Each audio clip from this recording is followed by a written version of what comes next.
ನಾಡಿನ ಗಣ್ಯಾತಿ ಗಣ್ಯ ವ್ಯಕ್ತಿಗಳು ಹಾಗೂ ರಾಜಕಾರಣಿಗಳು ಕೂಡ ಈಗ ಭೈರಪ್ಪ ಅವರ ನಿಧನಕ್ಕೆ ಸಂತಾಪವನ್ನು ವ್ಯಕ್ತಪಡಿಸಿದ್ದಾರೆ. ಕೇಂದ್ರ ಸಚಿವ ಪ್ರಹ್ಲಾದ್ ಜೋಶಿ ಸಾಹಿತಿ ಭೈರಪ್ಪ ನಿಧನಕ್ಕೆ ಸಂತಾಪವನ್ನು ವ್ಯಕ್ತಪಡಿಸಿದ್ದಾರೆ.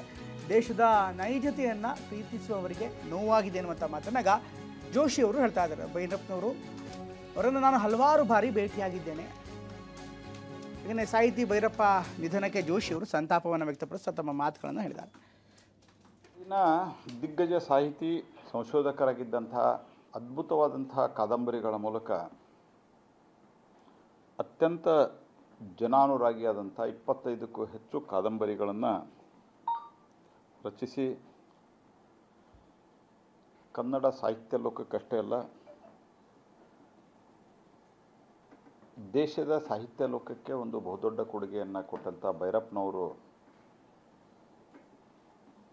ಇವತ್ತು ನಮ್ಮ ನಗಲಿದ್ದು ನಮಗೆ ಬಹಳಷ್ಟು ಸಾಹಿತ್ಯಾಸಕ್ತರಿಗೆ ಇರ್ಬೋದು ಮತ್ತು ದೇಶದ ನೈಜ ಇತಿಹಾಸವನ್ನು ಪ್ರೀತಿಸುವವರಿಗೆ ಬಹಳಷ್ಟು ನೋವಾಗಿದೆ.